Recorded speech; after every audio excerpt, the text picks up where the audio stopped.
Welcome back to Murder with the Missus. I'm Darren. And I'm Amy. And today we're going to tell you about Mekayla Bali. Don't forget to smash that like button. Check out the description for the links of all of our podcast platforms, Cash App, and Buy Me a Coffee. Like, share, subscribe, and don't forget to tell your friends. Don't forget to tell your friends. Tell them all. They deserve it. Don't be rude. All right. Disappearances happen for a lot of different reasons. Sometimes people disappear because someone made them disappear. Sometimes it's just an accident that happened. But also sometimes people choose to leave.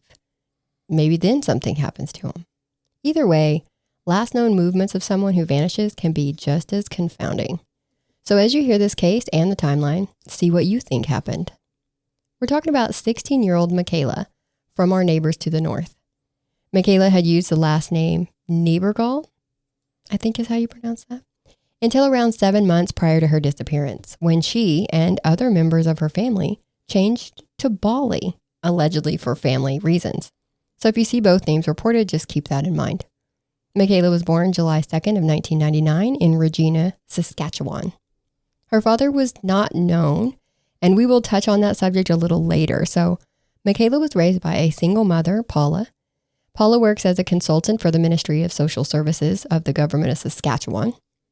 While she was a single mother in the sense that she didn't have help from Mekayla's dad, she was definitely not alone. Mekayla lived with her mom, aunt, maternal grandmother, and she has 2 younger siblings, so they all live together in Yorkton. That's a house full. Yeah, that's a lot of people. A long line of women all under one roof. As a teenager, Mekayla was very caring. She was described as being conscious of other people's needs and was a good listener. She didn't do drugs or smoke, even though she hung out with some smokers in the smoke pit at school. It was described as a door where I guess they would kind of hide and take smoke breaks. We had something like that at our school. There was also the side of the gym that we called the smoke spot. And one day one of our smokers wrote smoke spot, but spelled it smock spot. So even to this day, I'm like, oh, is that the smock spot? Yeah. I still wonder where he ended up in life. Anyway, Mekayla also played violin and was in the drama club, even though she was quiet and shy. She liked the Hunger Games franchise and played fantasy video games like League of Legends. She may have also been so in tune with other people's feelings, not just because of her home life, but also because she had been the victim of bullying because of her acne. She had started taking medication to help with that, and her mom says that the bullying stopped. Paula says that she was hitting her stride. It was also reported that she had shown some of those smoker buddies some pills one time saying they were oxycodone, but they were just her acne medication. So, She was trying to look cool or what? I guess. I don't know what she was doing. There was no context to that at all. She might have been trying to look cool, which she was considered kind of a goody two-shoes, so maybe this was her way of being like, I got a hard side. I haven't seen anything saying what was happening when she did that. And kids do stuff like that. Yeah. Maybe street cred. This brings us to April 12th of 2016. Her grandma dropped her off at school that morning and came back to pick her up after school because she had a violin rehearsal at 4 o'clock. But grandma waits and waits. Mekayla never comes out. She finds out that Mekayla wasn't in any of her classes that day.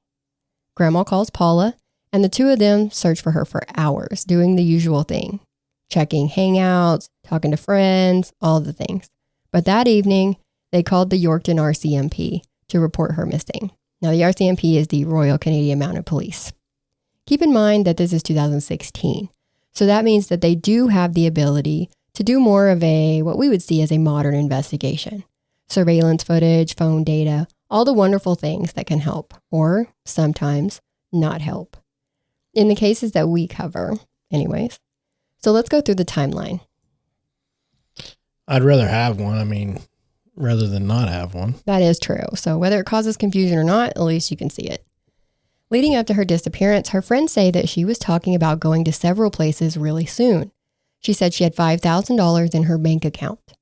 On the evening of the 11th, she messaged several friends saying she was unhappy and needed help. And the teacher told police that she had seemed upset in class that day.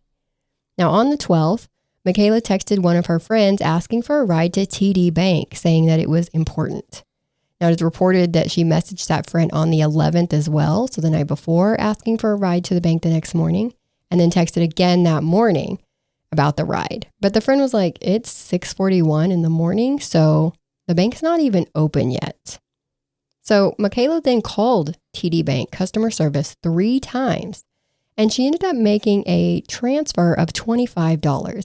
Now, it doesn't say where she transferred it to. It doesn't say why it was only $25. Like, they just said she made a transfer of $25.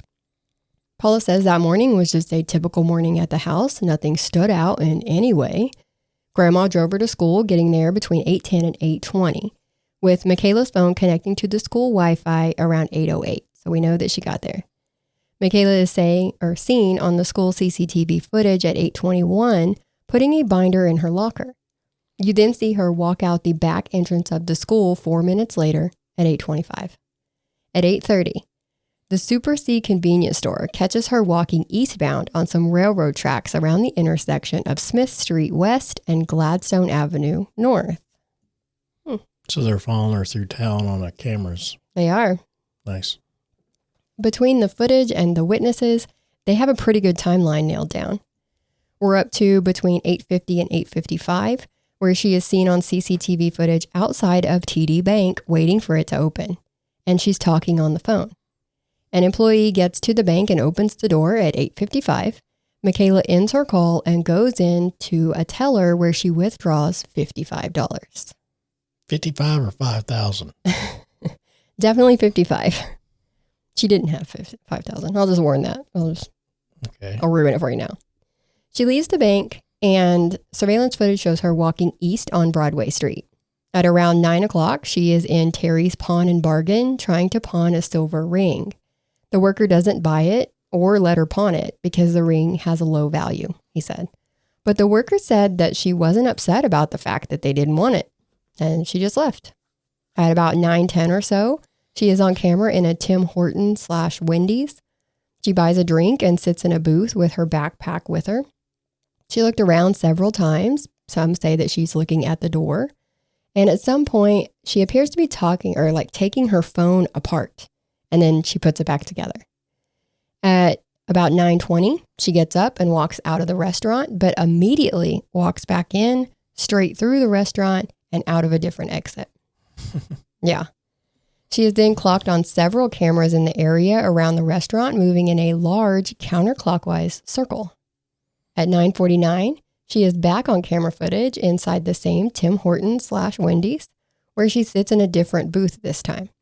She is talking on her cell phone. At 10:12, she texted a friend named Shelby saying, "Hey, I need your help." She browses her phone and then texts Shelby back saying, "Never mind, I figured it out." At 10:25, she left the restaurant, but 1 minute later, she comes back inside and sits in the same booth she had just been in. At 10:39, she is on a phone call again. She gets off the phone at 10:43 and gets up and walks over to an adjacent table where there's an older woman sitting alone, and Mekayla just sits down in the chair across from her. Did they ever find that woman? They did. They found that woman, and she said that Mekayla had asked her to get her a hotel room. The woman told her, "No, I will not be doing that." So Mekayla just gets up and goes back to her booth. She sets her backpack down, but she stayed standing. She makes another phone call and then picks up her backpack and leaves the restaurant. At 10:45-ish, she is on camera walking west on Broadway Street East. She took a turn down 7th Avenue, but came right back to Broadway, where she went westward until she walked out of camera's view. It wasn't too long after that an employee at the STC bus depot says Mekayla was there asking when the next bus to Regina would leave. That wasn't going to be until 5 p.m., so Mekayla left without buying a ticket. The police guesstimate that this was between 11 and 11:45 because there's no cameras there, so they can't tell. Also in this time frame at 11:35, they can tell by her cell phone records that she texted another friend saying, "I'll see you at lunch." And then at 11:59, she enters the school and went to the cafeteria. At least that's what it looks like to me. It's like a big open room with tables and chairs that looks like a mall food court. She talked to 2 people who later told police that she told them she was taking a bus to Regina for vacation. She is seen on camera footage leaving the school at 12:03, so she wasn't there for no time. She then goes to the Trail Stop restaurant, which is connected to that bus depot.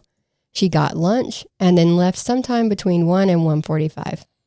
And this is the last time she is seen, and she wasn't caught on any more CCTV footage. So what about her cell phone data? There's a bit of an issue with the cell phone data that we're going to talk about in a little bit, but it didn't give them any more information except that it was turned off at 6:41 the next morning. And keep in mind that it took a long time for them to get and go through all that surveillance footage and cell phone records. But in the time after she disappeared, they talked to people and did searches. The public started helping with the searches 2 days in on April 14th. After 3 weeks, the case was handed over to the GIS, or General Investigation Section. On July 21st, the RCMP issued a child alert for Alberta, Saskatchewan, and Manitoba. Also in July, NCMEC joined in. That's the National Center for Missing and Exploited Children. Fast forward, and by the 1-year anniversary of her disappearance, it went to the RCMP Historical Case Unit. And then in December, the circular went all the way across Canada. So it took them about a year for them to get it nationwide. So what do we know? Police verified that she didn't get on any buses that day, and she didn't have her passport with her. None of her social media accounts have been used since that day, except for one incident. One of her friends had sent a Snapchat that hadn't been opened when Mekayla disappeared, until 3 months later. All of a sudden, the status of that message started showing as opened. But police couldn't tell if this was a glitch of some kind or if someone had actually read that text message. Could that be a glitch? Now, some online forums about this case say that people have said that this has happened to them, that they had messages that randomly look like they were opened when they know that they didn't open them. And I don't personally use Snapchat, so I can't confirm nor deny. But sticking with the social media angle, the police say that it took a very long time to get the records from all of them because they have privacy policies too. Yeah. But they really needed those records because it's believed that she mostly communicated through social media. They found out that she had 2 Instagram accounts. In the one that no one knew about, the About Me section just says goodbye. I think we will take a moment here to listen from today's sponsor before we go on. If you're in a heated argument with your dryer, don't worry. You'll both cool down eventually. Or maybe you just need a washer and dryer. Don't get agitated. Take a load off. Get your laundry set from My Laundry Solutions and let them iron out your problems. If you live in an apartment, get your set from them. They service them, and they have locations in Texas, Oklahoma, and Missouri. The most recent area is Lubbock, Texas, around the Tech Terrace area, with more locations coming soon. So give them a call today. 800-535-4411. Or go online to mylaundrysolutions.com. And let them wash your troubles away. All right. Let them do it. Now, 2 months before her disappearance, her account posted, quote, "Looking for Snapchat friends because I have none in real life. Add me. Please don't be a greasy fuck and send me gross ass nudes.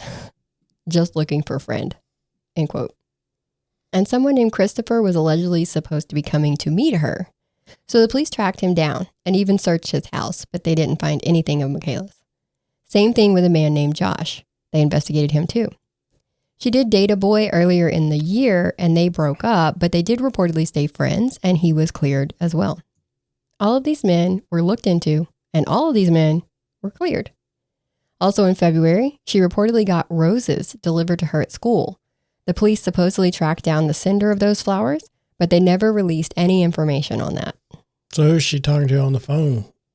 At the ATM at Hortons. Oh, at Tim Hortons. At the Tim Hortons, yeah. Right. So that would be the problem that I mentioned earlier about the cell phones.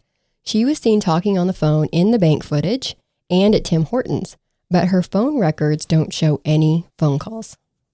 So this has led to speculation of several options: that she was pretending to be on the phone, or that she had a second phone, or maybe a second SIM card. Because remember that she was seen on that Tim Horton footage, possibly taking her phone apart yep, and putting it back together. It would look like that if you're replacing a SIM card in an older phone. Now keep in mind that she was also big into apps to communicate. So maybe she was actually calling through an app. They also have those too, but I figure you could tell that. They tracked down as many of her online friends as they could and interviewed them, but nothing came from any of it. There were tips that came in too, sightings. One sighting immediately gave them a person of interest. At that bus station that she was going in and out of that day, she had been seen talking with a man. He had a stocky build, muscular arms, dark hair, and a big tattoo of a fiery cross on his forearm. So they put out a sketch of the tattoo, and that man came forward. But his interaction with Mekayla was not what it appeared to be to the person who called in the sighting. So they're like, hey, she was like heavily talking to this guy. I think they left together.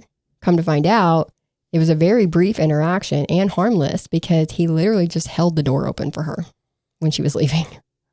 And there's no cameras to verify. No, there's no mention of cameras being at this station or the restaurant attached to it. Everywhere else had cameras except the pawn shop. So they had footage of her just about everywhere she went that day except those two places. She spent quite a bit of time at the bus depot and the restaurant attached, but like without cameras, all you have are people reports, and those can be very faulty. There was another tip in October of 2016, and that was when she was seen in Vancouver. Paula went there to Vancouver and set up a poster campaign, but it led nowhere. In January 2017, the police got a report that she was at an event at the Great Eagle Entertainment Center, but that was another one that they couldn't prove if it was her or not. Just like a sighting in Edmonton in 2019. They were able to prove also that she was not a person that was panhandling in 2020, which was another tip they got. So there's been a lot of sightings in a lot of places that have gone nowhere. As you can probably guess, there's been a lot of theories on this case as well. The most common theory is that she ran away. Friends and the police have long time believed that she chose to leave. One of her friends said, "I know it was her decision, but still I'm kind of kicking myself over it." Her friends also said that she was carrying a backpack that day, and usually she didn't carry a backpack, she just carried a purse. So the fact that she had a backpack led to the belief that she had packed in anticipation of leaving. So she had told friends too, and made social media posts that she was unhappy, and even that she wanted to leave, right? Saying that she wanted to live in a bigger city like Regina or Saskatoon. Her mom pointed out that those were old posts, not recent to her disappearance, so they were no longer relevant. Her mom also originally thought that Mekayla had ran away, but when she realized that she had left her acne medication at home along with an emergency stash of money, her thoughts changed very quickly. It's always hard to believe that someone, will leave cash behind on purpose. It's true. Like, cash is king. If you're wanting to leave and not be traced, you need cash to do that. It just makes sense. Electronic money can be tracked.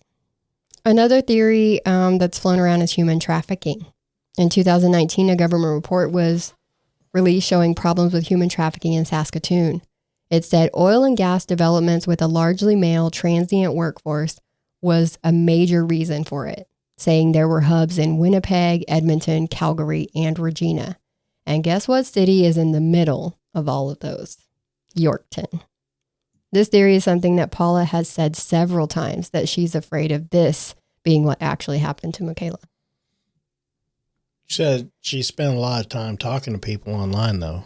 Yeah, that's the problem. That's a hot spot for predators looking for victims, which ties into that theory as well, because an online predator is not something to rule out. She was not only talking to people online, she was using several different aliases while she was doing it. The main concern was that her use of the Kik app when doing stuff like that was a big problem. This is one of the most least safe apps for teens if you Googled it. From what I've read, there's no age verification. You don't need an invitation to message someone. And the anonymousness of it all is very attractive to some unsavory people. While it's not marketed, of course, to be a criminal app, it is widely taken advantage of because it allows all those things. And it was a big thing back during this time.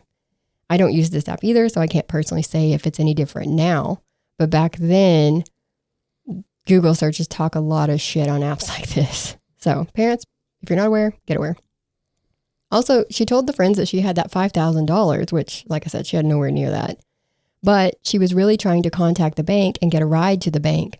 So it made me wonder if she was maybe promised some money for something. Like she was expecting money to come in. And this is pure speculation, but like if she told somebody she wanted to leave, one of her online anonymous people, and she wanted to go live somewhere else, that person would be like, I can give you some money to help facilitate in return for other things. You know what I mean? You know what I mean? I mean, you know, people saying do whatever it takes to get away, you know, to get what they want. That's very true. Very true. Now, I think I will close this one out with the reward. The family did fundraisers to raise $25,000 for information leading to her safe return. On December 11th of 2018, an anonymous donor chipped in another $25,000 to make that a total of $50,000. Nice. Right? But on January 8th of 2020, that donor asked for their money back. So it went back down to $25,000. Wow. Yeah. Wow. Yeah. Now, who knows why they did that? I can't think of why they would. You make a donation, it's done. You don't donate a kidney and then come back and ask for your kidney back. It's just donations are donations. I wonder if there was like allegations or something. I don't know. That was going against this. Maybe. Because it was an anonymous donor. So if somebody said something, they could have just been like, I'll take that back. Well, that's what I'm saying. I wonder if there's like allegations that were pointing in a different direction and it was like they didn't want to be a part of, you know. Oh, I got you. See what I'm saying? Okay. Yeah, that's an option. But the family kept fundraising. And by the 5th anniversary of her disappearance, they were able to get it back up to $40,000. Then on the 6th anniversary, another anonymous donor added $60,000. So it actually took the total up to an even $100,000. And I would like to think in my mind, in my perfect world, that might have been the same donor. Like that they had like a life or death emergency, so they had to have the money back the first time, but then they were like, I'm going to double it this time to make up for it. Yeah, sure. Keep wishing. Mm-hmm. Either way, donations do make a difference, and tips also make a difference. So if you have any information on this case, please call the York Municipal RCMP at 844-880-6518 or Crime Stoppers at 800-222-TIPS. You can also text TIP 206 to 274-637. That's all we have for this case. Do you have any final thoughts? Not really. You don't know what happened? No. It's like out there, right? Yeah, it is a little bit. I mean, because you don't, you know, them disappearance ones where they're just like, yeah, vanished. I mean, we had another one. I forget who it was, but it was the same way. He was like on his way home, and his parents never went and got him. Oh yeah. And he was supposed to, and he, you know, and that mechanic kept going and checking on him. Right. And then he just, I believe that was Bryson. Yeah. just disappeared. Yep. Just gone. Yeah, just gone. They found his car, but not him. And then you got the one that disappeared from the, what was it, Tuna Saloon? The wild tuna, or ugly tuna The saloon. ugly Tuna Saloon. Brian Schaefer case. And he just disappeared. Yep. You know what I mean? Still hasn't been found. Still ain't been found. They just vanished. Yep. In a bar. How do you do that? Yeah. Okay. If you like our content, please like, share, and subscribe. All the fun things that take you just a second, but greatly help us out. And as always, don't forget to tell your friends. So until next time, we'll see you. Bye.